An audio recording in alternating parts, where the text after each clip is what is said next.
मनु भाकर ने इतिहास रचा है पेरिस ओलंपिक्स में।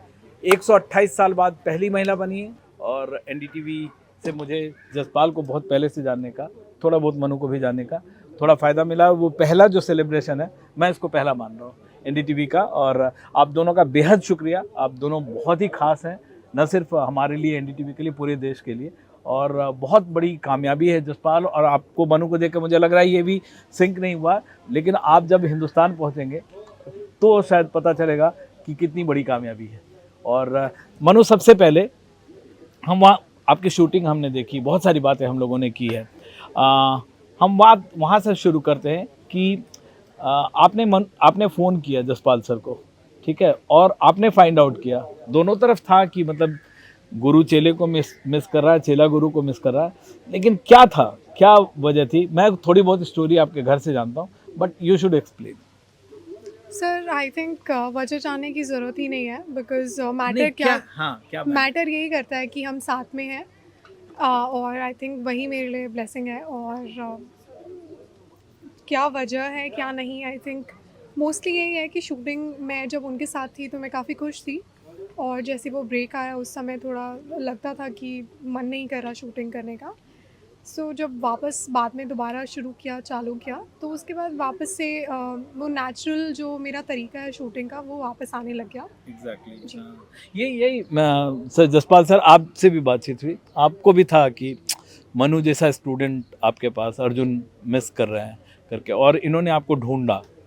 ये इंडियन शूटिंग के लिए बहुत बड़ा हिस्टोरिकल मोमेंट है। वो जीतना तो एक प्रोसेस है, अब वहाँ तक आप ले आए। देखिए, हर चीज़ टाइम के हिसाब से होती है। और जैसे मनु ने बताया कि वो इम्पोर्टेंट नहीं है कि कैसे क्या हुआ, बट इम्पोर्टेंट ये था कि सब कुछ प्रॉब्लम होने के बावजूद हम साथ आए। उसके बाद हम जितनी भी हमने मेहनत करी, आज अगर हम यहाँ बैठ के बात कर रहे हैं तो एक हिस्ट्री क्रिएट करने के बाद बात कर रहे हैं। बिल्कुल। तो वो सबसे इम्पोर्टेंट चीज़ है। और इसमें जिसने गलत किया, जिसने सही किया, सब कहीं ना कहीं एक पॉजिटिव तरीके से इन्वॉल्व रहें। गलत इसलिए बोल रहा हूँ कि कई चीज़ें होती हैं जो कईयों को नहीं समझ में आती है और वो उस चीज़ का सपोर्ट नहीं करते हैं। लेकिन उन सब के बावजूद भी जब हम उन चीज़ों को स्ट्रगल करते रहे, उन प्रॉब्लम्स को सॉल्व करते रहे, उसके बावजूद हमने कभी ये नहीं किया कि ट्रेनिंग में मतलब कोई भी डिले हुआ या कोई भी परेशानी आई, ट्रेनिंग हम करते रहे। तो वो प्रॉब्लम्स भी हमको एक तरीके से स्ट्रॉन्ग बनाती चली गई। जैसे हम कहते हैं ना कि भगवान, आप भगवान से मांगते हो कि मुझे मजबूत बना दो, तो भगवान क्या करता है? कोई आके थोड़ा ना मजबूत बना देगा, आपको प्रॉब्लम देगा, आप उन प्रॉब्लम को सॉल्व करनी होती है, तब आप उससे आगे निकलते हो। तो ये सब चीज़ें कहीं ना कहीं काम आती है और आज आपके सामने रिजल्ट है। मनु, जसपाल के बारे में भी आपने बहुत बातें की हैं पूरी मीडिया में, लेकिन अलग कोच हैं, स्ट्रिक्ट कोच हैं, क्या है इनमें, मतलब ऐसा गुरु मिलना? सर मतलब वो बहुत बैलेंस्ड है। Equal amount of strictness, equal amount of liberty also. But when it comes to shooting I think वो काफ़ी, ही इज़ वेरी क्लियर। बिल्कुल बिल्कुल उनका नज़रिया बिल्कुल साफ़ है कि आपको ये करना है तो आपको ये करना पड़ेगा। अगर आप अपना मेडल दांव पे लगाना चाहती हैं तो आप मत करो। और अगर आप चाहते हो कि आप जीतो तो ये रूटीन है, ये आपको फॉलो करना चाहिए, और नहीं करोगे तो आपका नुकसान है। तो मतलब he is very clear and he makes it very strictly, he makes it very clear कि आपको ये करना चाहिए, मतलब यू डू इट। समटाइम्स जब मतलब तालमेल तो हमारा अच्छा ही है, जैसे कई बारी मैं मान नहीं रही हूँ बात तो वो हड़का के भी बोल देते हैं कि जैसे मैंने आज खाना लेट खाया और उसके बाद जिम में नहीं कर पाई, मैं वर्कआउट नहीं कर पाई, तो वो बोलेंगे कि चाहे कितना ही लेट करो, चाहे सोने में लेट हो, चाहे कुछ भी हो, रूटीन में अगर वर्कआउट है तुम्हारे तो करना है, चाहे रात को 9 बजे ही क्यों ना कर रहे हो। अच्छा, ये पिछले 2-3 साल से जब से आप मिले, कितना घंटा, मतलब आवर्स के टर्म में, मैं ये बातें इसलिए कर रहा हूँ क्योंकि यंग लॉर्ड जो है जसपाल हमारा, जो तैयार हो रहा है, उनको पता होना चाहिए कि कितना घंटा करना पड़ता है, कितना स्ट्रिक्ट है रजीम आपका। रजीम तो आई थिंक काफ़ी शुरू से ही काफ़ी स्ट्रिक्ट रहा है, बट पहले इतना डिसिप्लिन नहीं था जो जितना अब स्पेशली पिछले 1 साल में अगर देखें तो सुबह उठने से लेकर शाम को सोने तक का पूरा रूटीन बिल्कुल फिक्स्ड रहता है। और उसकी प्लानिंग मैं कहूँगी अगर महीने नहीं तो 15-20 दिन पहले तक तो हो ही जाती है कि आपको मतलब इस समय उठना है, इस समय ये करना है मैच के अकॉर्डिंग। तो आई थिंक काफ़ी ज़्यादा इन सिंक और डिसिप्लिन रूटीन है अब तो। और मैंने जसपाल सर से भी बात की, आप बार बार मुड़ के आज भी देख रही थी वहाँ पे जसपाल सर। जी जी बिल्कुल। क्या होता है, क्या आई कोऑर्डिनेशन क्या है? मतलब बात तो आप कर नहीं सकते हैं, कम से कम 20-25 मीटर दूर होते हैं, क्या आई कोऑर्डिनेशन होता है? भगवान तो बहुत दूर होता है। क्या ये फिर से बोलना पड़ेगा आपको। मैं कहा भगवान तो बहुत दूर होता है, हाँ। वहाँ कैसे अंडरस्टैंडिंग हो जाती है, हम तो इतने पास थे फिर भी।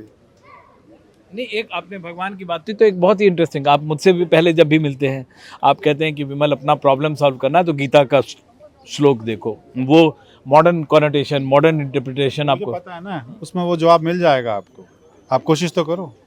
मुझे तो अभी तक नहीं मिला है। नहीं, आपने ढूंढा नहीं। ये भी बात सही है बिल्कुल। So you have to be clear what you want in life. God will always give you whatever you deserve, not what you want.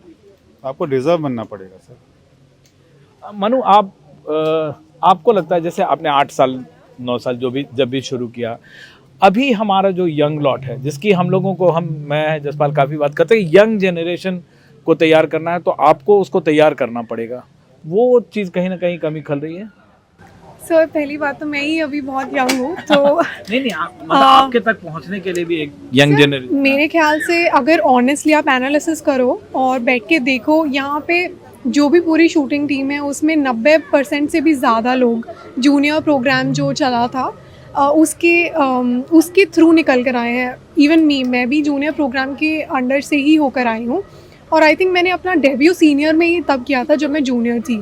तो आई थिंक जूनियर वहीं पे मुझे जसपाल सर भी मिले थे और जूनियर प्रोग्राम से ही मैं आज यहाँ पहुँची हूँ। और सिर्फ मैं ही नहीं, over 90% of the people in the shooting team वो जूनियर प्रोग्राम का हिस्सा रहे हैं। तो आई थिंक वो बंद कर देना बहुत बड़ा मतलब एक अच्छा साइन, एक अच्छा स्टेप नहीं था। तो आई थिंक उसको दोबारा से चालू करना चाहिए बिकॉज प्रॉमिसिंग एथलीट्स अगर आपको चाहिए तो आपको जूनियर लेवल से शुरू करना पड़ेगा।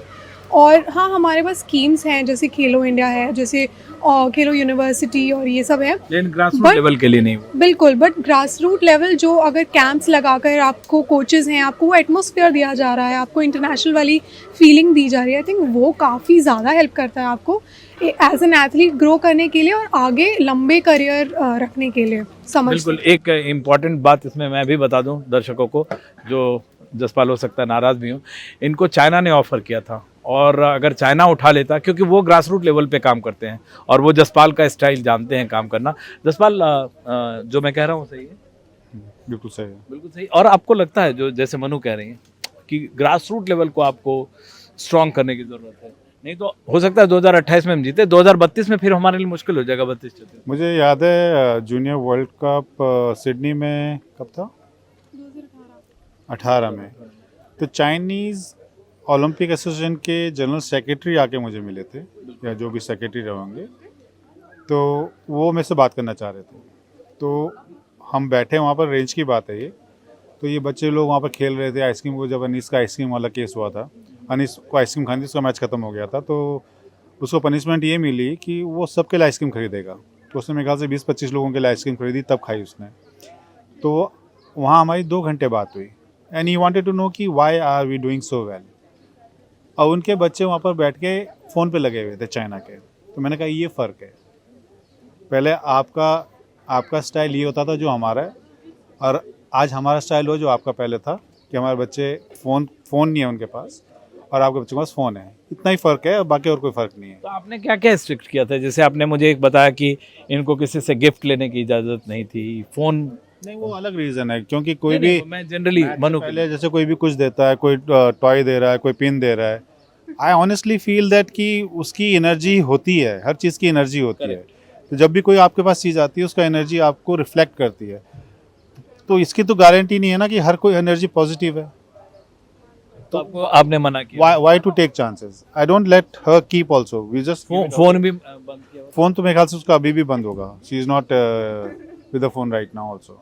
तो ये बात ध्यान रखने की है कि अगर आपको कुछ पढ़ाई में बहुत अच्छी है, ये 10th में 10 CGP है, 99 संस्कृत में आपको नंबर आया। संस्कृत का इसलिए बता रहा हूँ क्योंकि आपकी मदर ने मुझे बताया, है ना। तो और इसलिए गीता का भी वो हम बात भी करेंगे। तो बहुत सारा जो स्ट्रिक्ट गुरु जो होता है, जो पहले हमारा एक ट्रेडिशनल पढ़ाई का तरीका था, जसपाल कुछ उसमें बिलीव करते हैं और वो सूट कर रहा है। तो जिनको शूटिंग में, पढ़ाई में अच्छा करना है। मनु एक चीज़ और, अब सीरियस बातें ना करेंगे थोड़ा। मनु आप मेकअप करती हैं? कर लेते हैं कभी कभी। मनु वो मना कर देती है कि मैं नहीं बैठा होता यहाँ पे। नहीं ऐसा नहीं है, मैं मना नहीं करती। जो है आपको दिख रहा है वो सच है, और ऐसे कोई छुपाने वाली बात नहीं है। बट तो आप बॉलीवुड भी ट्रैक करती हैं किसी को? क्योंकि मैं आपका इंस्टा देख रहा था और आपने एक लिखा भी कि पीवी सिंधु को डिफेंड करने के लिए, तो आप इंस्टा, बाकी तो आपका कैरेक्टर सबने देखा हुआ है, बाइक चलाना, ट्रैक्टर चलाना, है ना। तो फॉलो करती है बॉलीवुड? आई थिंक कुछ लेजेंड्स हैं हमारी इंडस्ट्री में जो हमेशा ही लेजेंड्स रहेंगे, specially like the biggest star in India, Amitabh Bachchan ji. उनके तो I think music and all, जो भी उनका म्यूज़िक भी है वो भी मुझे बहुत ही अच्छा लगता है। तो आई थिंक सबसे ऊपर मेरे लिए वो हैं। बट मैं आई थिंक मूवीज़ कभी कभी जब टाइम मिलता है तो मैं देख लेती हूँ, वरना इतना टाइम नहीं मिलता है कि मैं देखूँ। बट स्पेसिफिक भी देखती हैं? कोई स्टार, मेल फीमेल कोई भी? आई थिंक आलिया भट्ट की कोई भी मूवी हो तो मैं थोड़ी इंक्लाइंड होती हूँ कि मतलब बढ़िया होगा, या फिर अमिताभ सर की। की तरह ही है, मुंह फट, कहीं पर भी कुछ बोल देगी, किसी को भी कुछ बोल देगी। तो सी रिजेंबल्स मे बी हर। परसों मैंने इसकी बात कराई राज बब्बर जी से, हाँ। तो उनका फ़ोन आया था, तो साथ में थी, मैंने कहा बात कराता हूँ।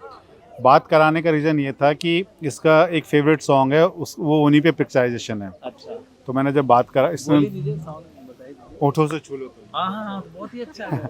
क्या तो बात है, ये हमेशा जमाने का। हाँ, हाँ, इनके ज़माने का भी है। हाँ। तो मैंने जब ये बात कर रही थी तो मैंने फटाक से उसमें निकाला और वाला गाना लगा के मैंने इसको दिखाया कि तुम इससे बात कर रही हो। तब इसको रियलाइज़ हुआ ये किससे बात कर रही है। तो she has that kind of thing. नहीं, आप में एलिमेंट है। मैं तो, लेकिन मुझे अच्छा क्या लग रहा है कि मैं आपसे पहले मिलता था ना, 2000 टोक्यो से पहले, आप बड़ा सीरियस सी। मेरी हमारे एक रिपोर्टर से आपसे डर भी गई। आपने बोला था ये सवाल पूछो, ये मत पूछो। बोले नहीं, वैसे तो दिखती नहीं, लेकिन बड़ा सीरियस। आप जुबिन नौटियाल को शूटिंग सिखा के आई है। हाँ? किसको? जुबिन नौटियाल को। अरे बाप रे। नहीं, आप ना बहुत मुस्कुराती हैं। इस बार मैंने कभी आपको टेंशन में नहीं देखा कि ये जाना है, शूट करना है। पहला कोई एथलीट नहीं होता कि पहला इवेंट जिसको मेडल मिल जाए और फिर दूसरा इवेंट है उसके पहले बातचीत करे। तो ये आप में चेंज तो आया है, मैच्योरिटी आई है, लेकिन you have brought smile on you. I think उसका मेजर क्रेडिट जसपाल सर को ही जाता है, and then definitely mummy papa हैं और भाई हैं। बहुत संभाला उन्होंने। एक चीज़ बताइए, अगर आपको बॉलीवुड का ऑफर आता है, जो मुझे लगता है इधर उधर से आएगा ज़रूर। मुझे लगता नहीं है कि आपको नहीं लगता? हमें आएगा तो ना, आएगा तो। मैं एक्टिंग में तो मैं बहुत अच्छी हूँ आई थी। नहीं बट ये भी शूटिंग है, वो भी शूटिंग है ना यार, मल्टीपल टैलेंटेड है। हाँ?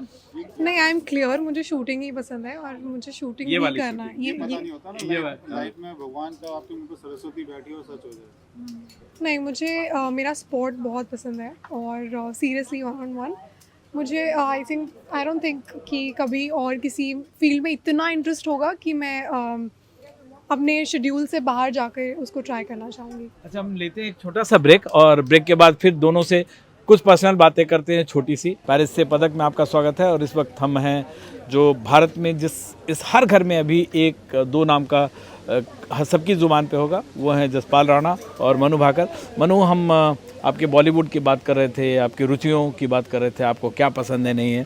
और ऐसा नहीं है कि मैंने जो स्ट्रिक्ट कह रही हैं मनु, तो सिर्फ एक तरफ से डांट होती है। मैंने जितना देखा है, मनु भी झिड़कती हैं, और जसपाल आपने कभी रिटॉर्ट किया है इन पे? गुस्सा अपना निकाला? कैसे निकालती है?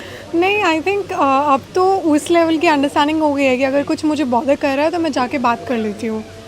तो ऐसा तो नहीं, मुझे तो ऐसा कुछ याद नहीं आ रहा हो कि जिसमें मुझे बहुत गुस्सा आया और मैंने एकदम से ऐसे चिल्ला दिया हो या ज़ोर से बदतमीज़ी से बात करी हो। बदतमीजी तो आप नहीं करेंगे? तो मतलब हो जाती है कभी कभी थोड़ी सी कि बदतमीजी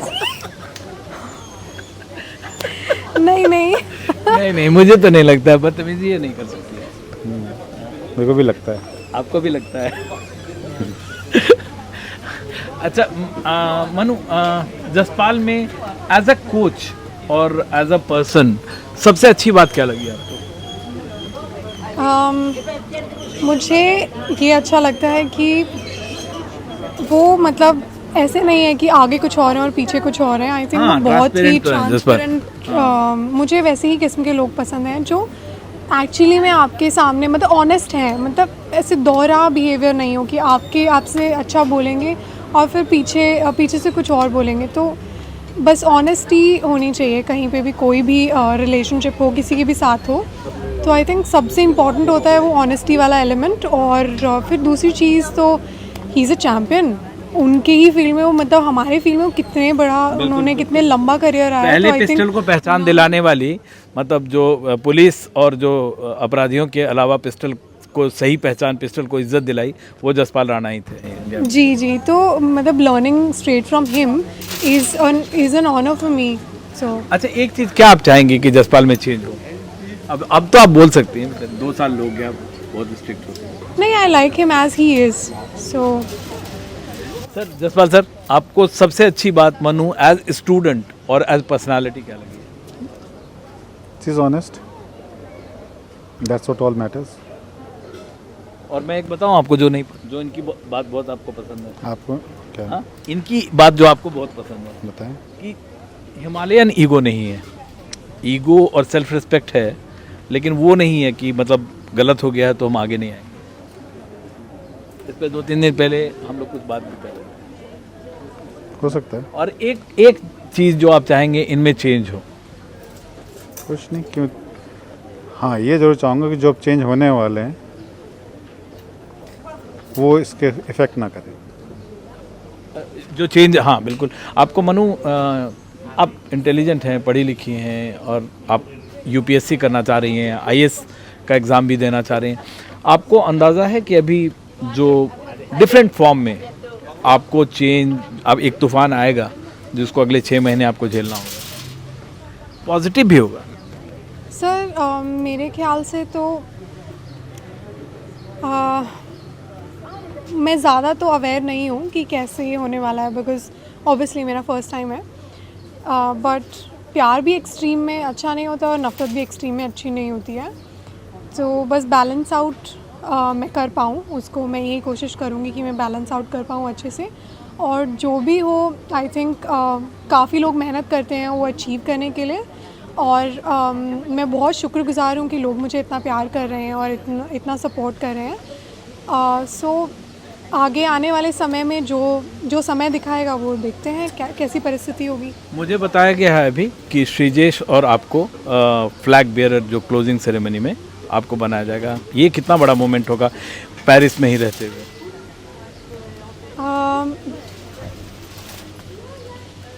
I think bearing the flag for a country is मतलब लाइफ टाइम ऑनर कि मेरे लिए बहुत ज़्यादा वैल्यूएबल है ये चीज़। बिकॉज़ इससे प्रेस्टिजियस क्या हो सकता है बताओ आप? बिकॉज़ स्पोर्टिंग वर्ल्ड में सबसे बड़ा ओलंपिक गेम्स होता है और उसमें अगर आपको अपॉर्चुनिटी मिल रही है कि आप अपने कंट्री का फ्लैग बेयर करेंगे, so I think nothing bigger than that for me. Sir, ये अचीवमेंट है इनका। जो पहला मेडल मिला, आपने इनको क्या कॉम्प्लीमेंट दिया या डांटा कि ग्राउंड पे नहीं, it was achievement. So obviously अगर गलती पे अगर डांटते हैं तो? हाँ, तो अचीवमेंट पे उतना प्यार भी करना पड़ता है। I was happy with her achievement and the way she shot the final and the qualification. I was really happy. It doesn't matter उसके नेक्स्ट क्या था, नेक्स्ट उसके बाद था। तो we did not have much of time, तो I think हम interview में ही इन्वॉल्व थे आधा टाइम। उसके बाद then early next day early morning match था, so there was no time to even react. Sir skill set तो अलग है ना, जैसे 10 मीटर और 25 मीटर, तो बहुत कम टाइम। बेसिक सेम है, बेसिक सेम है। सेम है, but it's all depend how you train. अगर आपके पास 10th क्लास में 5 सब्जेक्ट होते हैं, फिर 12th में 3 रह जाते हैं, फिर कॉलेज में 1 रह जाता है, फिर PhD करते हो, तो आप रिफाइंड होते चले जाते हो ना। अब डॉक्टरी है, डॉक्टरी के एक डॉक्टर एक पहले जनरल डॉक्टर बनता है, फिर वो स्पेशलिस्ट बनता है। तो वो जनरल चीज़ें नहीं भूल जाएगा ना, स्पेशलिस्ट मास्टर कर लेगा. She had a speciality about sport pistol, but she was a very fine air pistol shooter through out. हम रास्ता बीच में भटक गए थे, but that does not define कि वो भूल गई होगी. शूटिंग स्किल्स में कोई नहीं, शी वॉज. आपने कैसे अपने आपको, स्किल्स की बात मैं नहीं कर रहा हूँ, लेकिन अपने आप को जोन में कैसे रखा है? पहला मेडल, दूसरा मेडल, मीडिया बात करिए, आपको अंदाज़ा तो था कि बड़ा हो रहा है. तीसरे निकली कहाँ वो? हाँ, वही मैं कह रहा हूँ, जोन में मेंटेन. जोन से बाहर निकली नहीं तो मेंटेन क्या करना नहीं, है? लेकिन आपको अपने आप को काम रखना. हम तो थोड़ी सी कुछ खुशी हुई तो आप आउटबस्ट हो जाता है, लोगों को पता चल जाता सर ऑनेस्टली तो हम सोच के ही आए थे कि मेडल जीतना है, मतलब ऐसे सोच के आए थे. हालांकि जो आप हमेशा सोचते हो वैसा हो ना हो वो आपके हाथ में नहीं होता है. तो इतना बड़ा, मुझे बहुत बड़ा ऐसे सरप्राइज़ नहीं था कि मतलब कुछ बहुत ही बड़ा सरप्राइज़ हो गया होगी, एक्सपेक्ट ही नहीं कर रही थी. तो अगर ऑलरेडी प्लान ही था तो उसके बाद तो आई थिंक हमें पता था कि उसकी प्रिपरेशन तो हमने ट्रेनिंग में की थी कि ये मैच है, फिर नेक्स्ट डे ये मैच है, फिर नेक्स्ट डे ये मैच है, तो उसी अकॉर्डिंग हमने ट्रेनिंग की थी. हालांकि मतलब आप ऑब्वियसली कंट्रोल नहीं कर सकते हो रिज़ल्ट्स को, बट एक तो सर मुझे हमेशा ट्रैक पे रखते हैं कि नेक्स्ट मैच पे ध्यान दो, जो हो गया वो हो गया. अब वो ना चेंज होगा और ना वो, मतलब कुछ भी उसको बदला ही नहीं जा सकता है. तो अभी जो आपके नेक्स्ट फ्यूचर में है, मतलब अटमोस्ट अभी जो फर्स्ट प्रायोरिटी है उस पर ध्यान दो. लॉस एंजलिस में टारगेट तो ऑफ कोर्स अलग गोल्ड रहेगा, लेकिन प्रोसेस यही रहेगा प्रोसेस सेम रहेगा और टारगेट गोल्ड रहेगा. टारगेट तो डेफिनेटली गोल्ड रहेगा. जसपाल भाई, इसी का answer Los Angeles. I think किसी भी एथलीट का टारगेट गोल्ड ही होता है, but for Manu it will be if we able to do almost double what we did this time, then it will be possible. Otherwise there will be, because she already achieved what she has achieved. और ऐसा नहीं कि मतलब आप लोग जीने दोगे next Olympic से पहले, तो वो प्रेशर भी झेलना बहुत ज़रूरी हो गया. और जैसे इनकी मम्मी से बात हो रही थी कि 60 लाख लोग टीवी देख रहे थे, उन सब का भी तो एक प्रेशर हो, लेके चलना पड़ेगा. उनकी उम्मीदों में भी खरा उतरना पड़ेगा, उसी का भी प्रेशर तो होगा. अच्छा तो सर, अब जो अचीव हमने कर लिया. It was difficult, it was next to impossible. अगर मान लो आप 128 साल का पास देख रहे हो, but next stage will be further difficult. ये पाथ ब्रेकिंग था सर. अब पाथ ब्रेकिंग सेलिब्रेशन में क्या होगा? I don't much celebrate. She will be the one will be तो ये सेलिब्रेटिंग. तो नेक्स्ट जेन किड है. हाँ, क्या नहीं, I am very old school like अरे दैट. नहीं, आप ओल्ड गाने आप सुनती हैं, होठों से छू लो तुम, लेकिन आपका मैं इंस्टा जो देखता हूँ, हम लोगों का जनरेशन अलग था. शोले का जनरेशन था. School like that. नहीं. अच्छा, फिर भी सेलिब्रेट कैसे करो? I think I will begin with घर का खाना. और क्या खाना है? क्या कुछ खास पसंद है? मम्मी हाँ, सब मम्मी का कुछ तो बहुत सब अच्छा बनाती है. आलू पराठे, बाजरे की रोटी, वाह। गाजर का रायता, चटनी, सब कुछ बहुत सब अच्छा miss कर बनाती रही है. हाँ जी, साबुदाना खिचड़ी. हाँ, अब तो आपको आईफिल टावर भी जाना है देखने के लिए, है ना? तो अब इनके सेलिब्रेशन का टाइम शुरू हुआ है और मनु ने एक पाथ ब्रेकिंग काम किया है. 128 साल के इतिहास में भारतीय शूटिंग, भारतीय खेल को जहां पहुंचाया है जसपाल राणा के साथ, कमाल की बात है. और हम सब के लिए भी जश्न मनाने का मौका है. हम सब जश्न मनाएंगे और इन दोनों को दुआएं देंगे फैंस, और फैंस भी इसको सेलिब्रेट करेंगे. You wanted to say something? Thank you very much.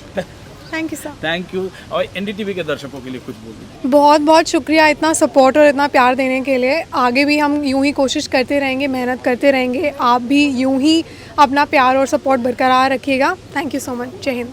Thank you so much. Thanks Jaspal भाई. Thank you very much. Thank you for giving me time. Thank you for talking to NDTV.